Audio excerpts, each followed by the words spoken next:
First of all, I would like to just say my many thanks to Leandro and the wonderful team of FAUSP for the invitation to participate in this fantastic and also such a relevant research initiative. And also for the challenge to revisit my research on discourses of architecture in the city, but now from the perspective of the contemporary urban condition. But so, to start then, since the turn of the millennium, the questions of inequality and affordability, they have manifested in a myriad architectural forms in contemporary cities. And so from affordable housing poor door scandals and the financial appetites in London and New York, but to the end of a municipal program for young people housing in Lisbon, and then from failing federal housing vouchers in the US to federal housing programs in Brazil, or even the most recent courtyards for the homeless in LA, in other American states, then this transcontinental collection of contemporary architectural emblems, they reflect different mechanisms through which architecture and urban policy come together in the attempt to control or even promote affordability in face of flaring inequality among today's urban population. And so in this eclectic collection, then we find different and at times overlapping jurisdictions and scales of action between the federal and local governance, and which converge then in their ambition to secure a place for living for the urban underprivileged, be they local low-income individuals, the urban poor, or simply the urban young. And so as material signifiers of inequality, of affordability, and of urban integration, then these architectural markers, they also offer us a tangible means to visualize and to qualify a problem that is at once socioeconomic, political, and cultural. And so architecture becomes, in sum, then both a product and a potential instrument for urban intervention in the city. Now, questions of inequality and of sustainable ways of life for all segments of society, of urban society, then one could argue they have been a constant issue of the modern city from its early stages and continuously illustrated then by critical cornerstones in the modern urban imaginary. And so since Engel's canonic The Housing Question, with its historical materialist approach to workers' housing in the early industrial city, in which we see then here represented by Gustave Doré's painstaking depictions of a squalor in early industrial London, but then to the many modernist utopias of an all-inclusive and also perfectly zoned urban futures, then critical works on the city, they always addressed instances of extreme inequality by insisting, in spite of different ways, but by insisting on the need then for a totalizing perspective on the city. And so in short then, if the problem of inequality was to be fully comprehended, then the city needed to be understood as a single entity, as a whole structure, as a whole system, then the city as a totality. So it is this idea, this idea of the city as a totality combined with a materialist approach to inequality that starting in the 1960s signaled a turn in the discourses of architecture and the city. And that is then a turn towards a materialist analysis of urban form as a critical framework which dominated architectural and urban studies in the final decades of the 20th century and which I will be focusing on today. And so at stake in these studies of urban form, there was a new critical understanding of the ways that architecture related to the urban environment or to the urban development, both as a register of socioeconomic forces to be decoded, but also then as the means for intervention in the social, economic, and physical reality of the city. And so by combining then a materialist theoretical framework that largely stemming from the Marxist legacy of critical theory, but then combined with a newly developed methodology based on typological and morphological analysis, then the studies that Manfredo Tafuri referred to as a typological critique, then these studies had as its primary objective a class critique of architecture and the city. And so through the study of repetitive residential types, of distinct or homogeneous morphologies, especially of popular or of workers' areas, and then of their spatial organization in the city, then architects and urban theorists, they sought to visualize then how architecture intersected with the economic and social processes of urban growth.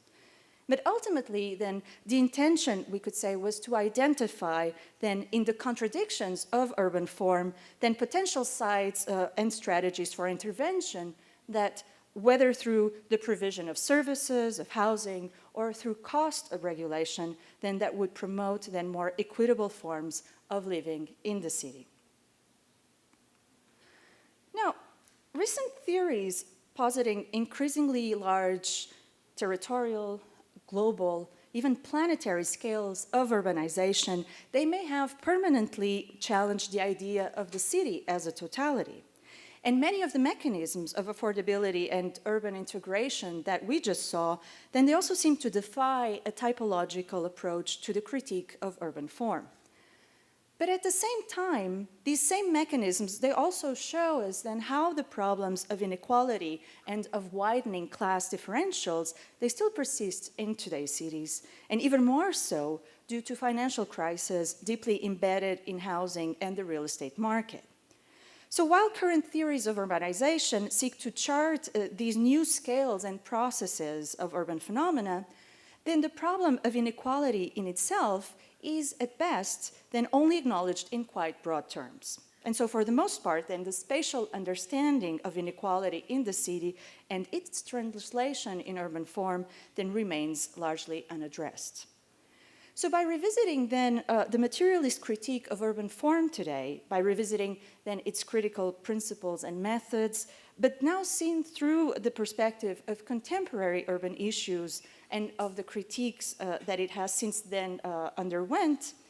then my talk today, it does not aim to present any answers, but it aims instead to raise questions. And questions then that may hopefully help us think how a theoretical and methodological bridge between architecture, urban form, and inequality can be reimagined today.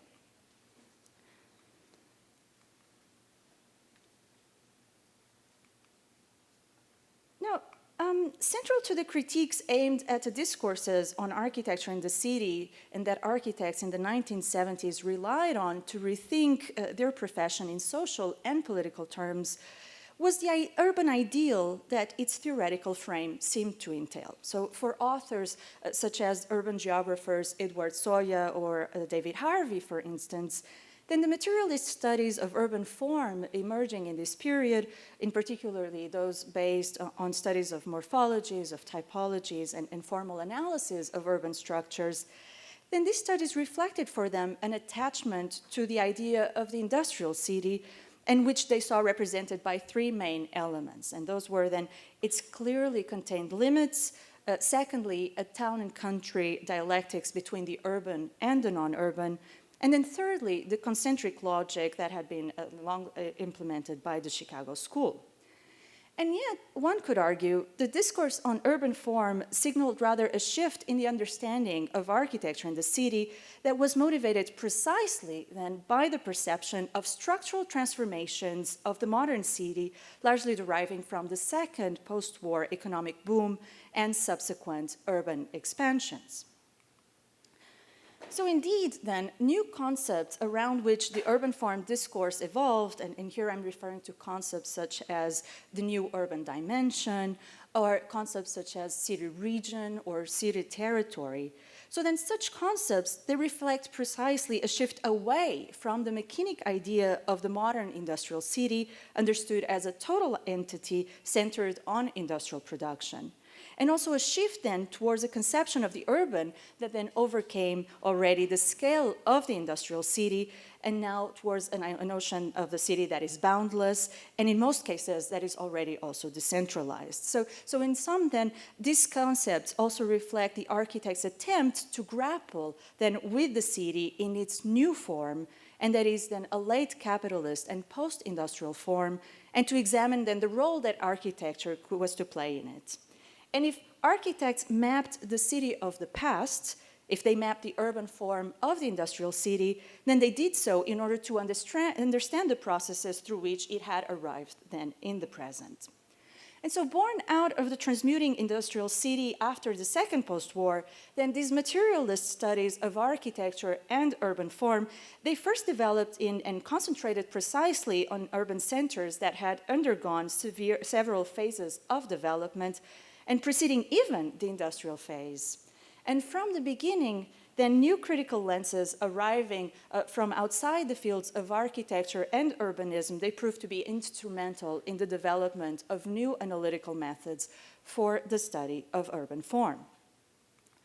And so most influential among these studies were the morphological studies developed by researchers at the famous Venice School or the UAV, and which were soon adopted across Europe and beyond. And so with Saverio Muratori that we see here and his studies for what he termed an operative urban history in the 1950s,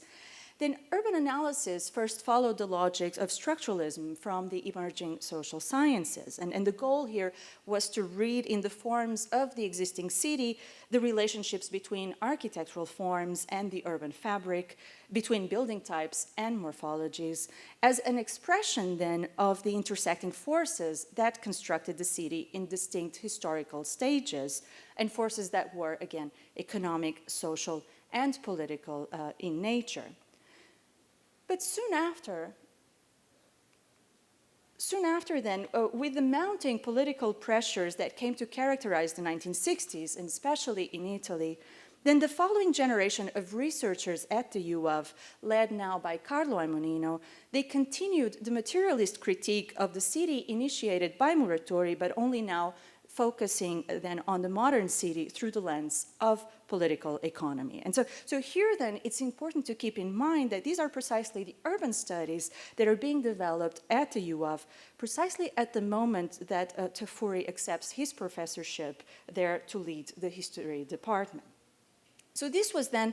a critique that saw urban form as a physical manifestation of the capitalist logic of the modern city, as a place of society's contradictions, and a critique then that sought above all to analyze the structures and forms inherited from the modern city, understood as a center of production and consumption, in order to make apparent then the possibility of what Aimonino called for a new urban structure, born from within the history of the industrial city, but that would be now then projected as a need for power of the exploited classes. So this was a critique then that stood in sharp contrast to a modernist and post-war projections of urban futures, and that also equally rejected partial planning measures based on modern zoning. But rather than the material analysis of the form and structure of the city, it was intent on bringing to light its structural dialectics and internal contradictions, and not only implied looking to the past in order to understand the development of the city as a historical product, but it also implied that in every historical moment, then the city needed to be considered as a totality. And so echoing Engels' critique of workers' housing, then urban morphologists, they thus argued that only by studying urban form as a whole, and where the physical construction and formal organization corresponded to the social and economic organization of the city, then only then could an alternative idea of the city emerge, and one that was to be more equitable or at least more conscious of its classes. So this was then the idea of city as a totality that was encapsulated in the concept of urban structure at the core of the materialist critique of urban form, as an idea of structure that is at once social, it is economic, and it is formal.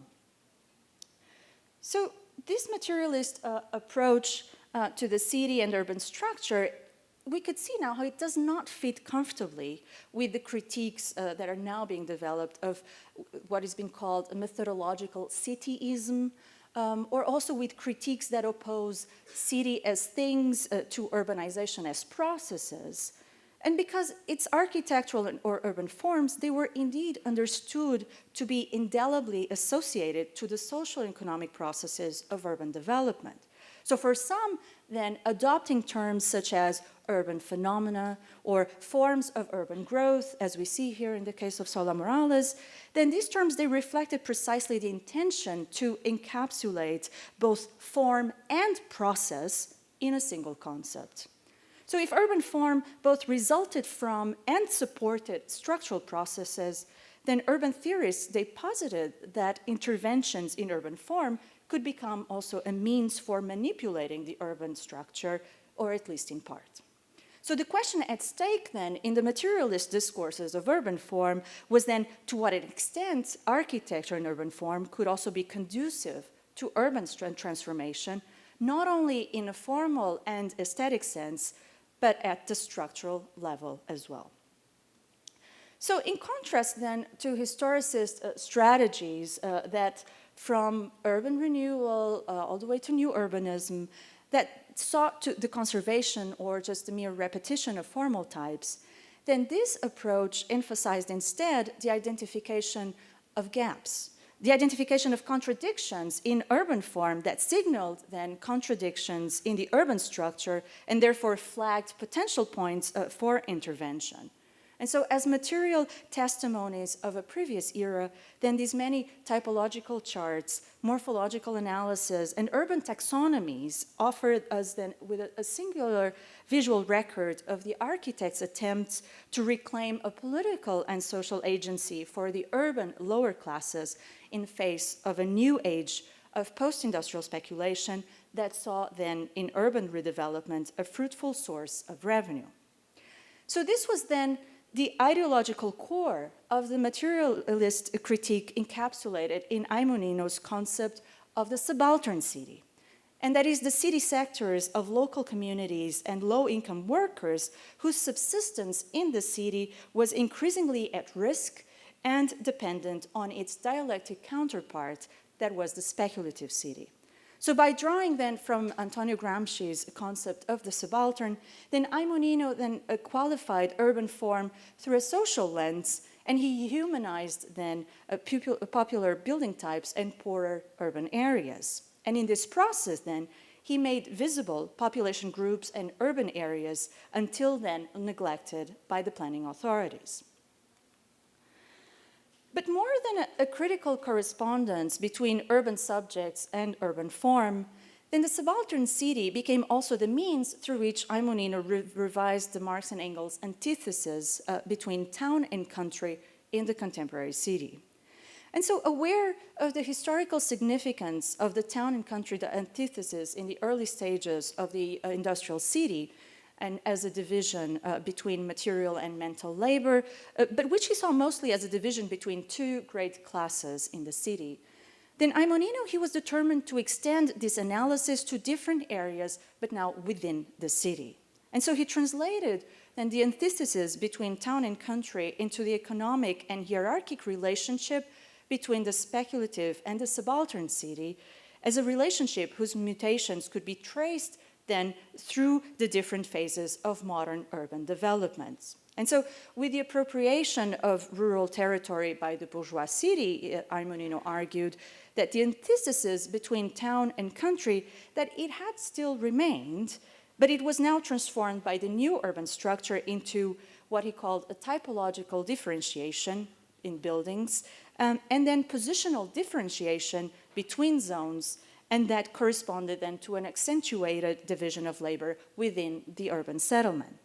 So for Aimonino then, the contradictions of capitalist modes of production originally rendered spatial in this antithesis between town and country, they were equally manifested in the relationship between center and periphery, between residential, commercial, and tertiary areas, and even among different residential areas. So it is this logic that we see then here, for instance, clearly illustrated in the morphological analysis that Alvaro Sisa's team developed for justifying the expropriation of land for workers' housing in their SAL project. But so in short then, through the materialist critique of urban form, then the subaltern city, it was not only to be made visible, but through the updated dialectics of town and country, its value was also to be rendered as an intrinsic, as an indispensable part of the contemporary city.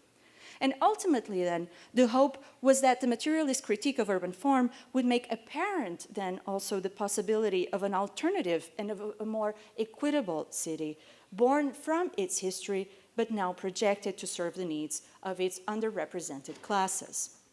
So it was this critical framework that motivated countless morphological surveys, typological charts, and supported urban strategies such as Bologna's typological and social preservation of historical center through the municipal rent management, and which we see here just a very brief section of the very extensive study that Cervellati developed for this project. But then also strategies of the centri direzionali, or service districts, that through decades then supported the decentralization of services in response to new forms of metropolitan and territorial urbanization. And then even at a larger scale, then the different forms of strategic planning and urban acupuncture that from Barcelona to Medellin then strategically inserted program then intended to balance the distribution of services, of urban equipment, and of cultural facilities in the city. So to conclude then, through this materialist critique of urban form, the architect urbanist thus stood in an in-between position, mediating between the existing and the potential, and between description and projection. And the power of this critique lay in architecture's ability to render the economic and the social through formal representation. And so by studying then what was represented, architects and planners could imagine what should be represented instead. And that ability, then in turn, it stemmed from the correspondence found between the historical forms inherited from the industrial city and the socio-economic processes that had generated them. Now, it is this correspondence that, as the mechanisms of affordability that clearly exemplified in the beginning of this talk, it is this correspondence that can no longer be found. And as new conceptions of the urban necessarily take on an ever-expanding view of the processes behind contemporary urbanization, but at the same time, they also drive architecture and urban form further away from this analysis. But this does not mean that the social and economic pressures on urban society does not mean that they're not there, or nor that they do not manifest on urban form, but quite the contrary. Then architecture remains critical then for rendering visible the impact of inequality and eventually imagine forms to mitigate it. Just think back of the pour doors that I showed in the beginning. So the question then remains as to what tools and bridges then may architects draw in order to respond to this contemporary challenge. Until then, we're left with pour doors. Thank you.